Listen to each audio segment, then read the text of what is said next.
მას შემდეგ, რაც მსოფლიოს ყველაზე მდიდარი ადამიანი ამერიკის შეერთებული შტატების არჩეული პრეზიდენტის დონალდ ტრამპის წინა საარჩევნო კამპანიას შეუერთდა და მისი ერთ-ერთი ყველაზე მსხვილი მხარდამჭერი გახდა, ილონ მასკი სულ უფრო ინტერესდება ევროპული პოლიტიკითაც.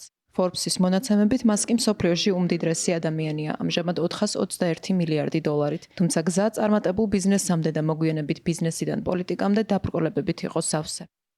მასკი 1971 წელს სამხრეთ აფრიკაში ქალაქ პრეტორიაში დაიბადა. ბიზნესში პირველი ნაბიჯები ჯერ კიდევ 12 წლის ასაკში გადადგა, როდესაც ვიდეო თამაშის კოდი დაწერა და $500 გაყიდა. სკოლის დამთავრების შემდეგ საცხოვრებლად კანადაში გადავიდა, მოგვიანებით კი ამერიკის შეერთებულ შტატებში, სადაც პენსილვანიის უნივერსიტეტში ფიზიკისა და ეკონომიკის ხარისხი მოიპოვა. სწავლობდა სტენფორდში სადოქტორო პროგრამაზე, თუმცა სწავლის დაწყებიდან სულ რაღაც 2 დღის შემდეგ უნივერსიტეტი დატოვა და მუშაობას შეუდგა. პირველი კომპანია Zip2 ძმასთან ერთად დაარსა 1995 წელს. ამ დროს ილონ მასკი გრაფიკული რუკების კოდებს თავად წერდა და კომპანიის ოფისში ცხოვრობდა. თუმცა 4 წლის შემდეგ კომპანია Compaq-მა ილონ მასკის Zip2 $300 მილიონ შეიძინა. ამ თანხით სამხრეთ აფრიკელმა ბიზნესმენმა ელექტრონული პოსტით გადახდის სერვისი X-ი შექმნა, რომელიც მოგვიანებით პიტერ ტიელის მიერ დაარსებულ სტარტაპს შეუერთდა და PayPal-ად იქცა. ხოლო 2002 წელს PayPal-ი eBay-მ შეიძინა, თავად მასკს კი წილად $165 მილიონი ერგო. ამ თანხის უდიდესი ნაწილი SpaceX-ის დაარსებას მოხმარდა. 2004 წელს მასკმა ელექტრომობილების მწარმოებელ კომპანია Tesla-ში ინვესტიციის ჩადება გადაწყვიტა.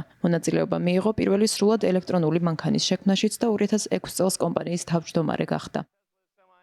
2015 წელს დაარსა არაკომერციული კვლევითი კომპანია OpenAI, რომელიც ხელოვნური ინტელექტის განვითარებას ემსახურებოდა და მოგვიანებით სწორედ ამ კომპანიამ შექმნა ChatGPT, რომელსაც დღეს მსოფლიოს გარშემო ყოველდღიურად ათასობით ადამიანი იყენებს. 2 წლის შემდეგ დაარსა ნეიროტექნოლოგიური კომპანია Neuralink-იც. მაგრამ აქ არ შეჩერებულა. 2022 წელს ილონ მასკმა სოციალური მედიის პლატფორმა Twitter-ი $44 მილიარდ შეიძინა. სახელად X-ი დაარქვა და გამოხატვის თავისუფლების დაცვის პირობა დადო. თუმცა კრიტიკოსების თქმით, ილონ მასკი პლატფორმის მოდერაციის და ალგორითმულ სისტემას საკუთარი პოლიტიკური შეხედულებების გასავრცელებლად იყენებს. მისი პოზიციები კი დიდწილად მემარჯვენე და ულტრამემარჯვენე პოლიტიკურ ძალებთან მოდის თანხვედრაში.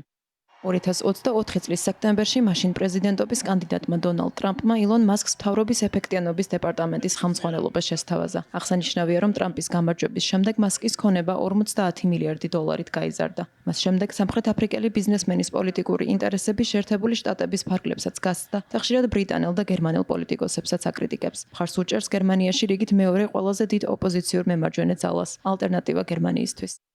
გაცხადებული პოზიციის გამო გერმანიის მთავრობა მასკს ქვეყნის მომავალ არჩევნებში ჩარევის მცდელობაში ადანაშაულებს, თუმცა თავად ბიზნესმენი საკუთარ კომენტარებს გამოხატვის თავისუფლებით სარგებლობით ხსნის. ამ დროისთვის ბუნდოვანია თუ როგორ გაგრძელდება მსოფლიოში უმდიდრესი ადამიანის და ამერიკის შეერთებული შტატების არჩეული პრეზიდენტის თანამშრომლობა დონალდ ტრამპის თეთრ სახლში დაბრუნების შემდეგ და ის თუ რამდენად შეძლებს მასკი გავლენა იქონიოს ევროპული არჩევნების შედეგებზე. ანალიტიკოსების თქმით, მისი პოზიცია მთავრობის ეფექტიანობის დეპარტამენტში დიდწილად ფორმალური იქნება, თუმცა აშკარაა, რომ დღეს სამხრეთ აფრიკელი ილონ მასკი ამერიკული პოლიტიკის ერთ-ერთ გამორჩეულ ფიგურად რჩება.